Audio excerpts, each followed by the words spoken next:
Okay, so my album ranking continues. This is a band that I've liked for quite some time. Since around, I would say like 87, 88 is when I first got into them. They started in 83. They put out their first album in 84. I never saw them in concert until 2016. 2016 over at some place. I don't know, it's Lincoln, Nebraska, whatever stadium's over there. Just Pinnacle Bank. Anyway. That band would be the Red Hot Chili Peppers. Started 1983 by three high school friends, Flea, Anthony Kiedis, and Hilal Slovak. They released their first album in, like I said, 83. Okay, so they have 11 albums in their catalog. They have some compilation albums and EPs. I'm just strictly hitting the studio albums.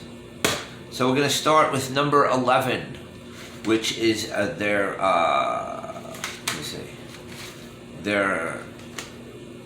self-titled album right here, the Red Hot Chili Peppers. Very punk cover. They were very influenced by punk and punk and rap. And as you can see, not much going on the inner sleeve. This album was released in 84.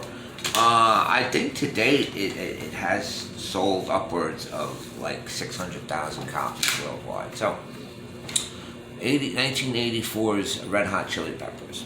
Number 10 is their second release, which is Freaky Styley. Kind of another punkish cover.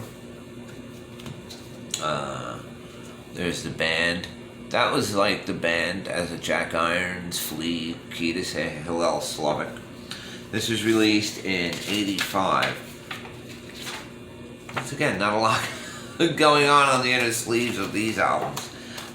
This album did better than its predecessor. Sold about almost 900,000 copies worldwide. To date, I presume. I think when they originally came out, they weren't big sellers. They were a very underground funk, punk, rap band in LA.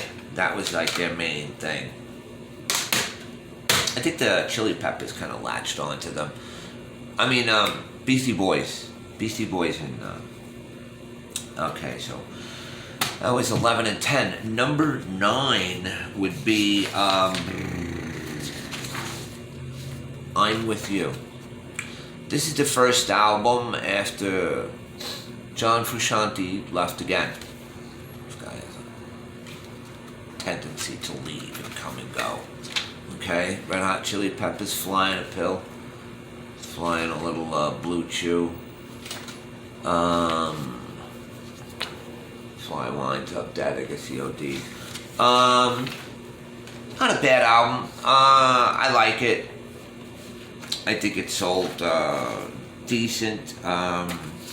Sold like 2.2 million copies worldwide. It went gold in the US. This is the number 9 in my opinion. Lead single, Adventures of Rain Dance. Maggie, great song. Look Around, that's another pretty good song. Standard Chili Peppers fare. This is when they had Josh Klinghoffer join the band. Anarch Brendan's that song, Anarchy for Rollers. Not a bad album, it's just, it's okay. Number 8. The Uplift Mojo Party. Once again, it's got the original classic lineup. Back to the very punkish, psychedelic, scribble scrabble album cover. Let's see. I think they upgraded with some fisheye lens pictures now, which the Beastie Boys would go on to perfect in their videos. Actually put album lyrics in. This album sold around the same, about 1 million copies worldwide.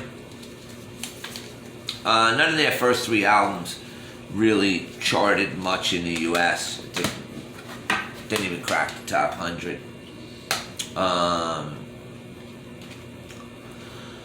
Okay, so that was number 8. So yeah, 11, 10. Number 7. Oh yeah, on this song, there's some good songs on here. I didn't even go over this. Behind the Sun, great song. Fight Like a Brave. Me and My Friends. These are all good songs. Good songs. They started really kind of weaving their way into being the Chili Peppers. Now this is kind of when I really kind of latched onto them. I think it was the first album I bought by them. So that would be, I guess, around 88, 89. Mother's Milk, and that's strictly because of the Stevie Wonder cover, Higher Ground. This is also the first album with John Frusciante, whose original guitarist, Hillel Slavic, died of a heroin overdose. Sad. Jack Irons, the drummer, had a nervous breakdown. Some interesting album art in there. It's kind of a cool picture.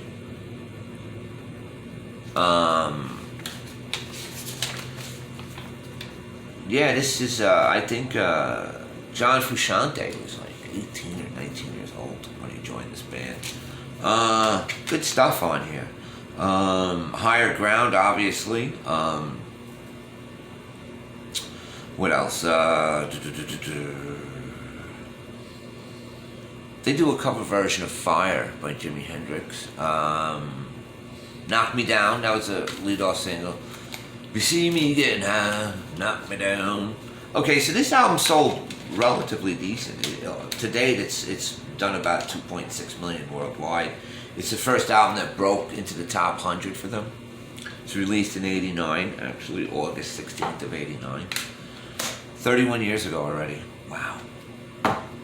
Okay, so that was and then we have number 6 on the list. Okay, this is One Hot Minute. This is when they had another guitarist. They switch out guitarists like crazy. This is when they had Dave Navarro. Dave Navarro from Jane's Addiction fame. This is an underrated album. This is a tough album from Frusciante left. Kind of went off the deep end. Living like in his own crack house. Producing music, but still out of his mind. This album was released September 1995. It went to number 4 on the charts. Sold 2.3 million copies in the U.S. alone. That's because of the prior album. There's some really good songs on here.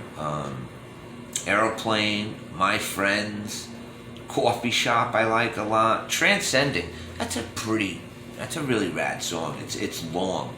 It's produced by Rick Rubin. Warped, it's a really hard song. There's a lot of hard songs on it. This is a really rocking album. Good. A very underrated album by them. Very underrated. Good stuff. Okay. And then we have, this is, a lot of people may not agree with me as the list winds down, but this is my list. I'm sure you could differ. This is what broke them out, this album, which was released September 24th, 1991, ironically the same day as Nirvana's Nevermind. Blood, Sugar, Sex Magic. This shot them into the stratosphere. This album sold worldwide 14 million, 7 million in the US alone, almost 8 million copies. This is almost a diamond in the US. Give It Away.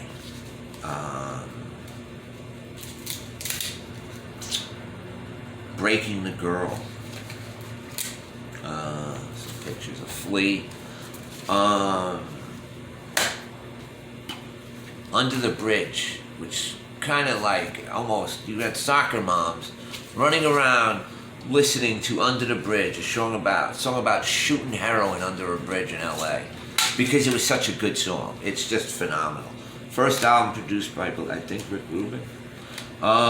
This set the template for Chili Peppers going forward.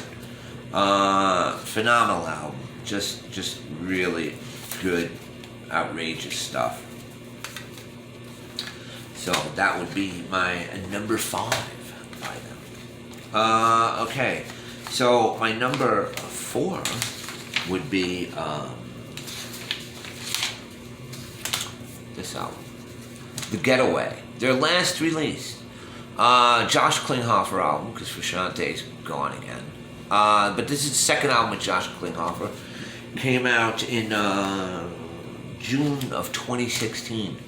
The first song off here, Dark Necessities. Absolutely one of the best songs they've ever done. In my opinion, one of their top 10 songs. I think it is such a great album cover, too. I love this album cover for some reason. It's just something about it. It's the full picture of the album. I wish I had a print of that. I'd hang it up because it's such a cool album cover. But I saw him on this tour for the first time. Fantastic. I like every song on here. Dreams of the Samurai,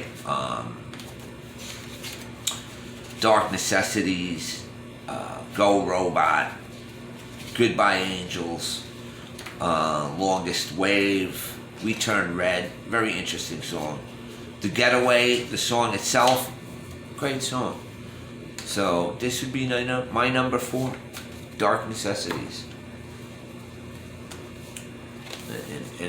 Inside picture, all smothered in paint. Okay. My number 3 album. This album came out July of 2002. Sold almost 10 million copies worldwide. 2.5 in the United States. And that would be By the Way. This is a great album. Great album. By the Way, Universal Speaking. This song on here, Venice Queen, another way underrated Chili Pepper song. Venice Queen. I just love how that song plays. It's got a great groove, great sound to it, everything. So this is my number 3 by them. Gut on the back, some sort of gut. Looks like they're here in a cornfield. Looks like they're next door to me. What the hell is up with that? Lyrics, band pictures, okay. Frusciante coming up with some really interesting sound textures on this album, you know. What else? Can't Stop, another great song. Just an overall cabron. Good song. Right here, number 3. By the Way. Number 2 is their double album. Stadium Arcadium, which I believe was released in 2006. Yep. Worldwide, 7 million, 2.5 in the US. Good album, man. Good album. Danny California, which they say is a ripoff of Tom Petty's song. I can't think of it offhand. It's got some sort of Mars and Jupiter theme to it. Shante again. Chad Smith. Will Ferrell. Yeah, this is really good songs on here. Desecration, Smile. There's a lot of songs on here. There's a lot. There's a lot to take in with this. This is pretty cool. You know, everybody's seen that picture, right? But that's my number 2. It's just mainly because there's just so much material. A lot of stuff that you never really hear on the radio. I mean, you hear Danny California and Snow. Desecration, Smile, not really. You know, it was a single. There's just 28 songs. Great stuff. So that's my number 2 for them. Long play. And then my number 1, I guess you guessed. See, I was going back and forth with this. Californication came out in 1999. John Frusciante returned to the band, Dave Navarro out, and they put out another classic. This is their biggest selling album. Not in the US, but worldwide, 17 million copies. To just unbelievable. Around the world, Parallel Universe, Scar Tissue, Other Side, Californication. Just road tripping, The Velvet Glove. Fantastic, fantastic album. Just some weird messaging in here too. Weird messaging.